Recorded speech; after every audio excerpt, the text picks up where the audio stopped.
Gue lagi di studio untuk pertama kalinya yang gue bikin, karena selama ini gue gak pernah punya studio.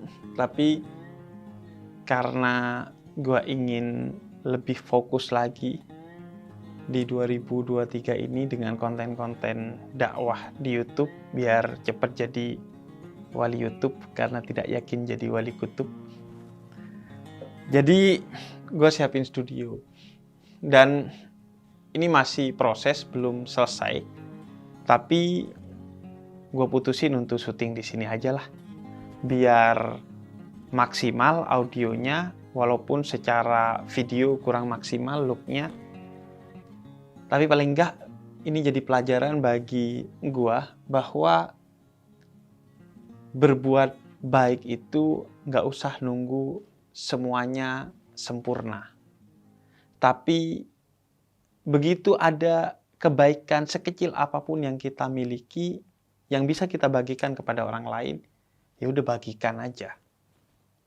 Dan kita berharap dengan kita membagikan kebaikan yang kecil itu, maka kebaikan itu yang akan tumbuh dan menyempurnakan kebaikan yang kita lakukan.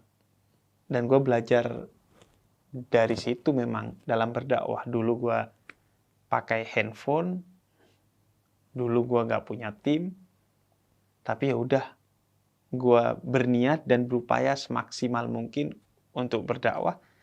Akhirnya dari niat dan kerja kecil secara maksimal yang gue lakukan itu, akhirnya ya alhamdulillah dakwah gue bisa terus berkembang. Nah, begitu juga tentang kiamat yang akan jadi obrolan gue kali ini. Nggak usah nunggu kiamat udah mau datang atau udah deket, baru kita semangat untuk taat dan ibadah. Karena kalau lu nunggu tahu tentang dekatnya waktu kiamat baru lu semangat beribadah, jangan-jangan lu beribadah bukan karena sang pemilik waktu, tapi karena waktunya udah mau habis aja. Dan tentunya itu berbeda. Ibadah itu semurni-murninya, setulus-tulusnya hanya untuk Tuhan. Sebagaimana sering kita baca dalam sholat kita, inna sholati wa nusuki wa mahyaya wa mamati lillahi rabbil alamin.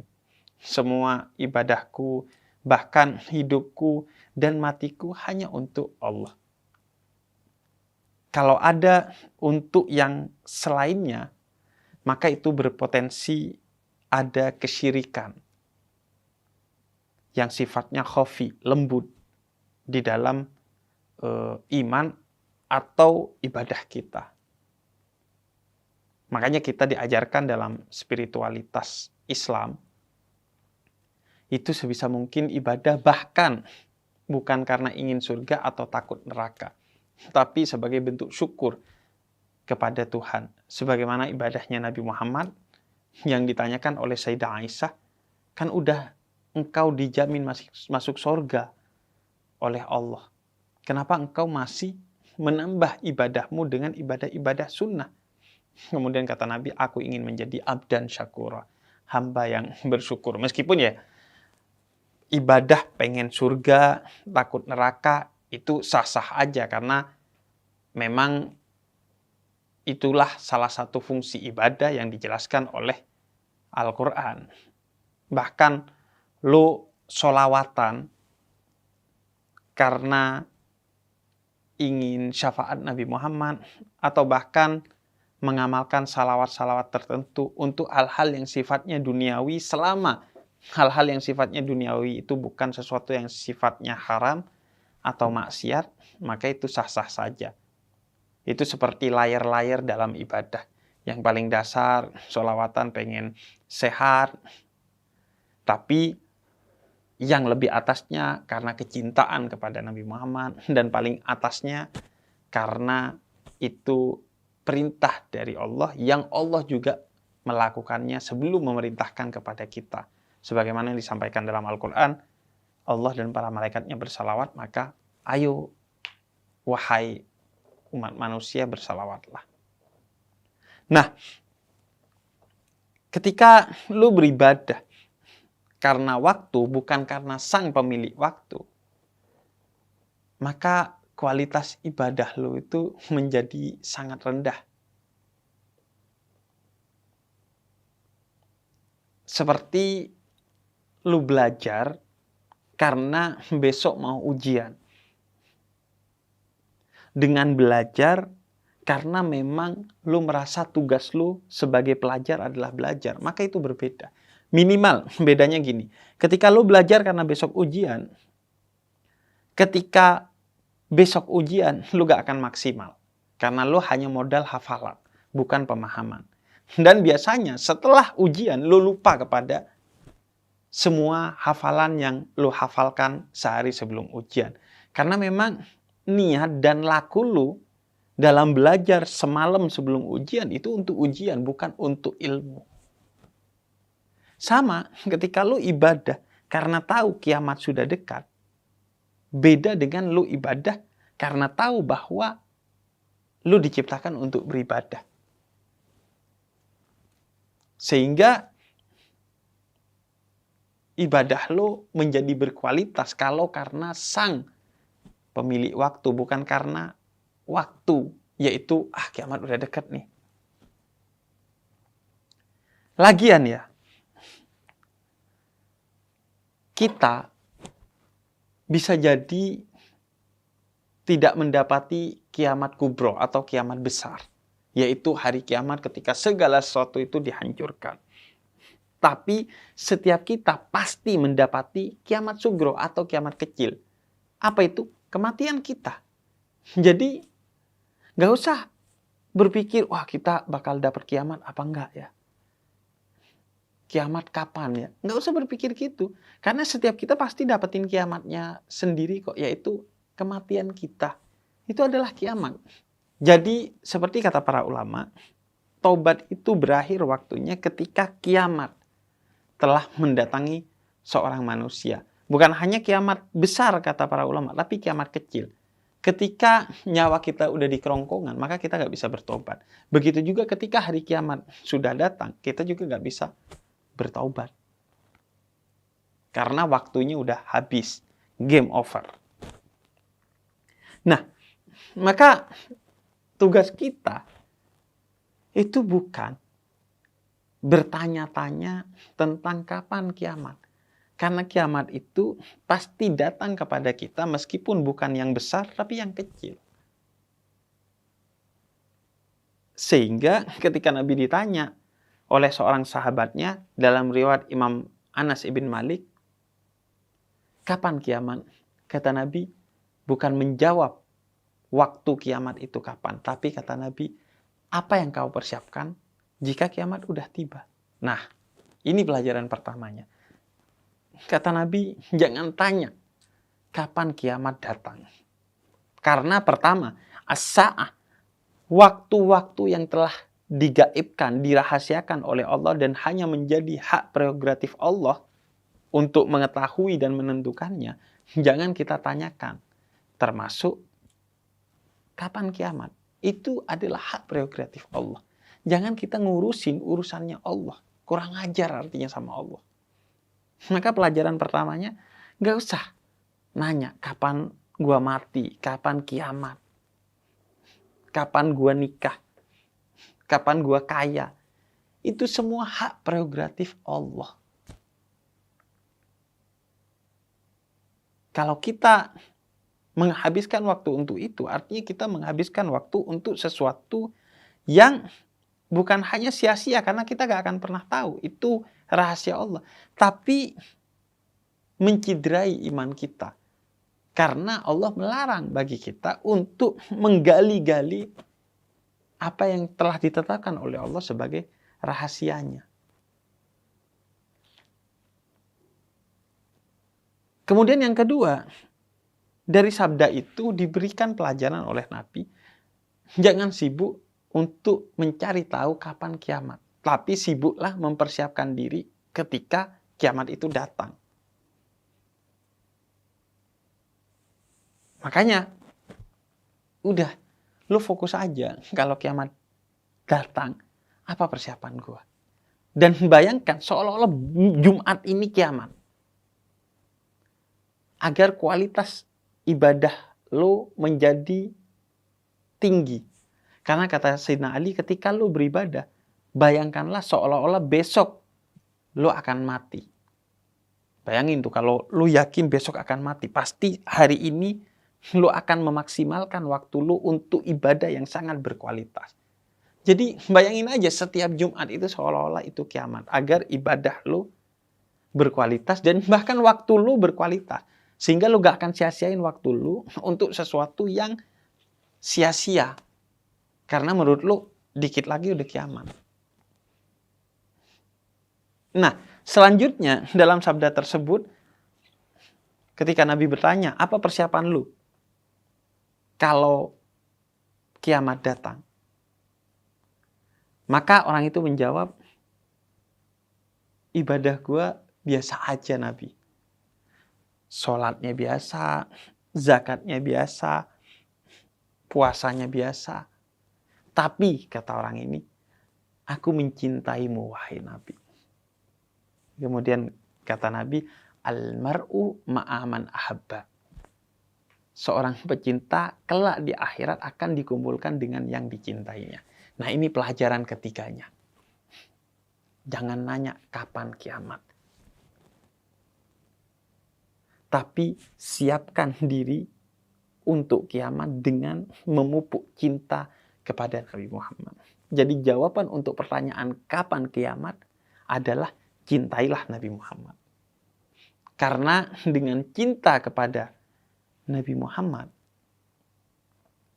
maka kita akan mendapatkan syafaatnya Nabi Muhammad. Di mana syafaat Nabi Muhammad itu pertolongan terakhir yang bisa kita dapatkan untuk menyelamatkan diri kita kelak di akhirat dari api neraka.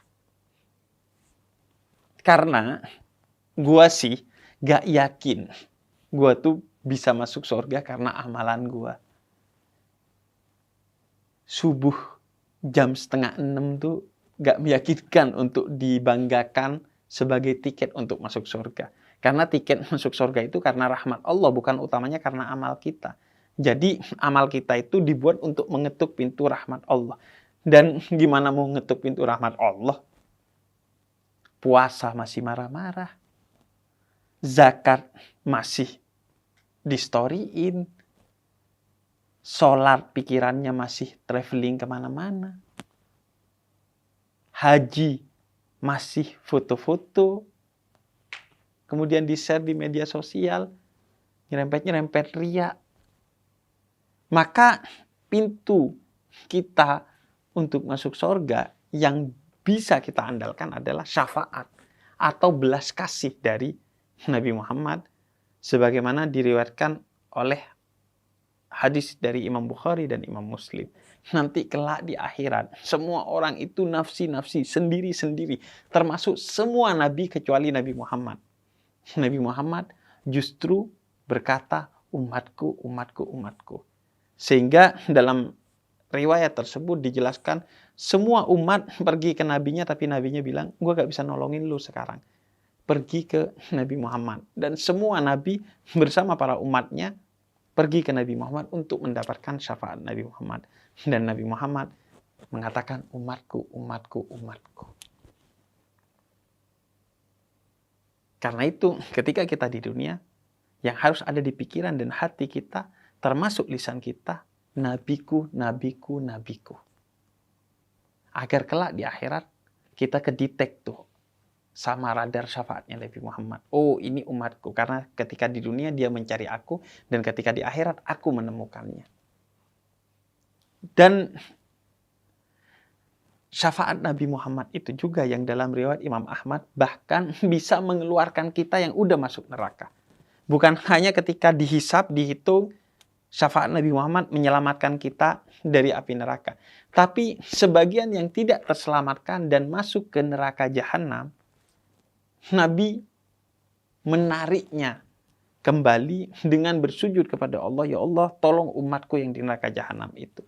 Dan kemudian mereka dikeluarkan karena syafaat dari Nabi Muhammad. Orang-orang yang amal buruknya ini lebih banyak dari amal baiknya, dan dia punya amal-amal maksiat yang menyebabkan dia masuk neraka jahanam, itu bisa dikeluarkan kembali karena syafaatnya Nabi Muhammad. Nah, karena itu intinya adalah siapkan diri kita untuk hari kiamat. Jangan tanya kapan hari kiamat.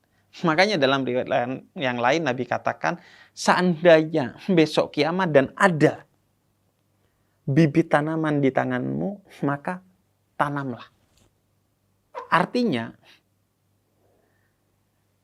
tugas kita kapanpun kiamat datang, walaupun 1 detik kemudian, adalah mempersiapkan dengan memberikan kebaikan. Dengan semua kebaikan yang bisa kita lakukan. Bukan hanya kebaikan yang sifatnya ritual vertikal kepada Allah, yaitu sholat misalnya. Tapi ritual yang sifatnya horizontal kepada sesama manusia atau muamalah.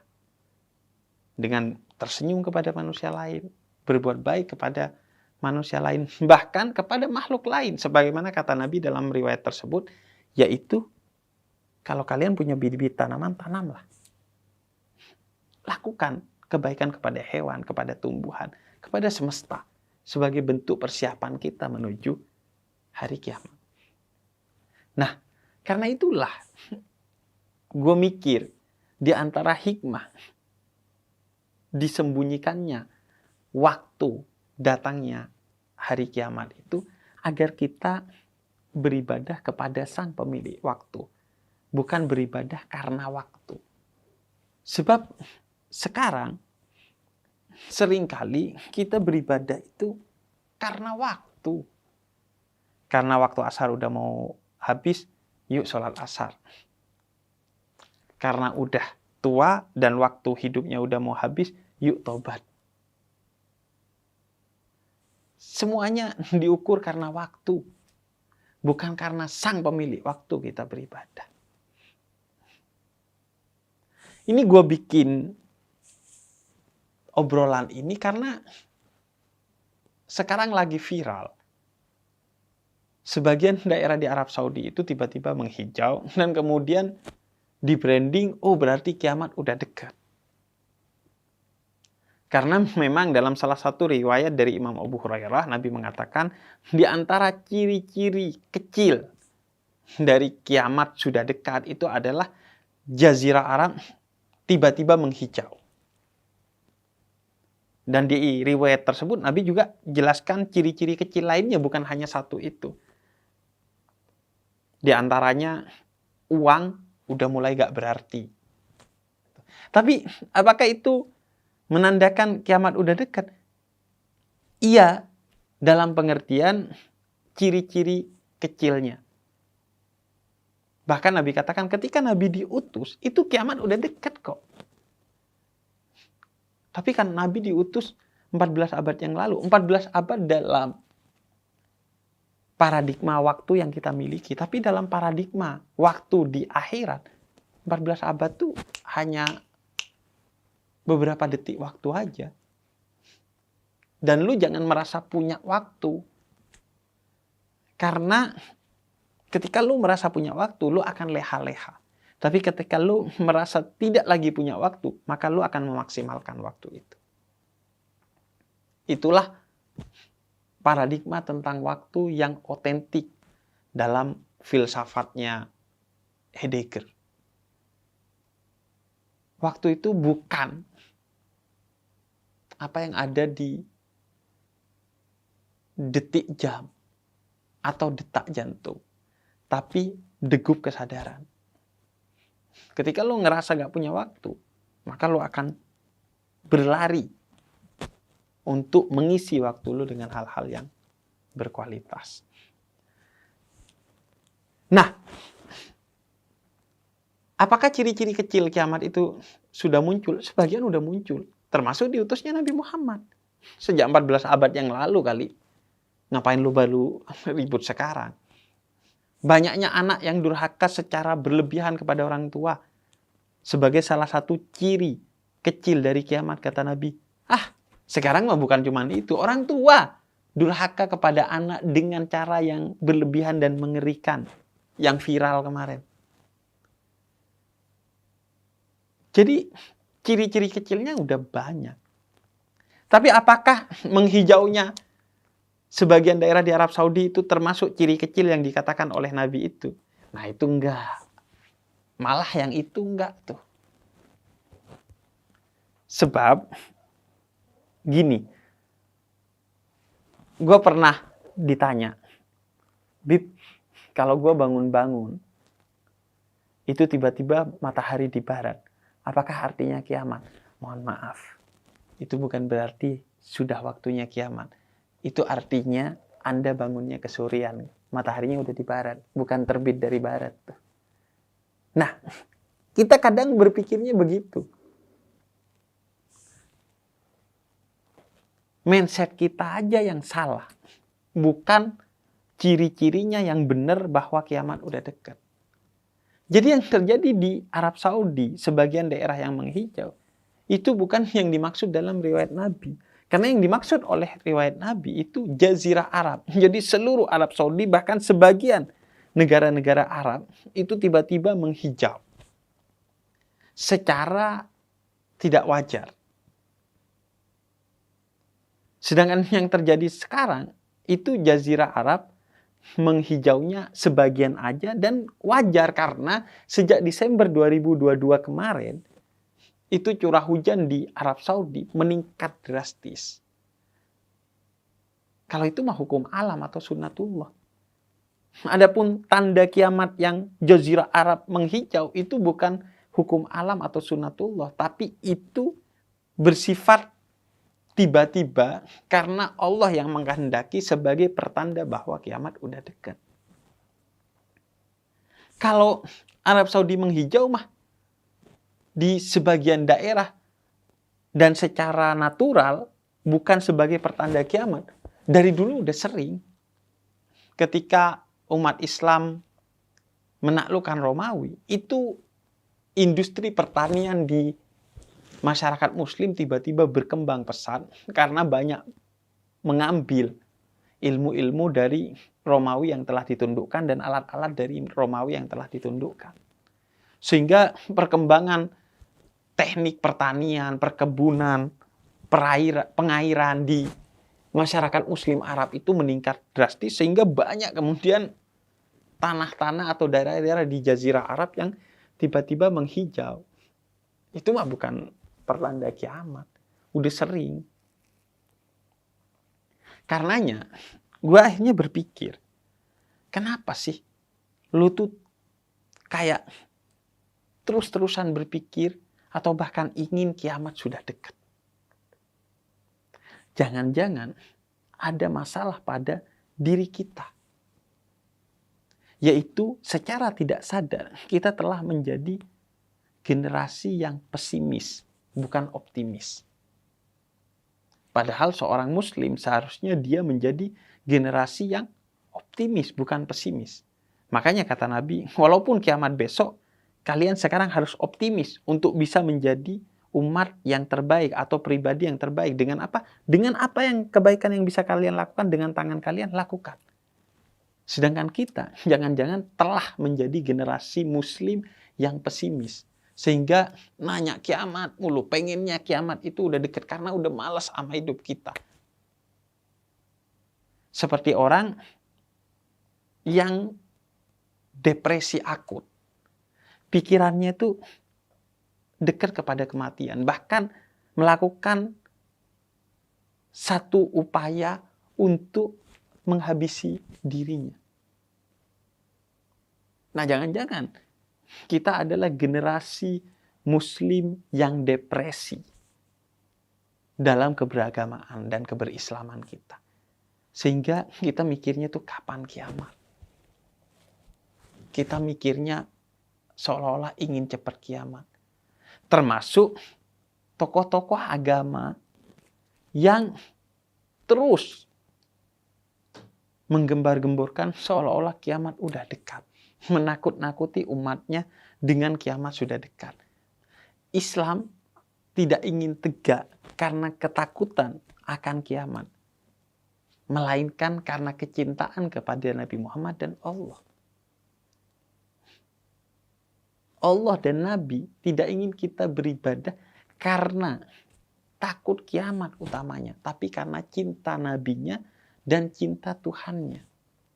Karena ibadah lantaran takut, itu ibadah yang levelnya rendah.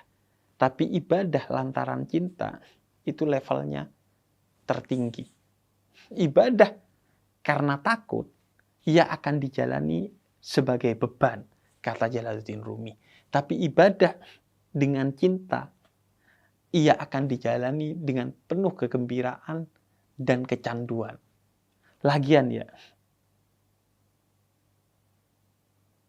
dalam Al-Quran itu ada 27 ayat dalam 9 surat yang berbicara tentang tanda-tanda kiamat. Jadi tanda-tanda kiamat itu banyak sekali yang harus terpenuhi sampai benar-benar kita bisa bilang kiamat udah dekat. Banyak tuh. Itu baru di ayat, belum di hadis.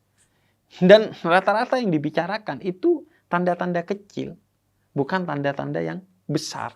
Tanda-tanda yang besar itu matahari terbit dari barat.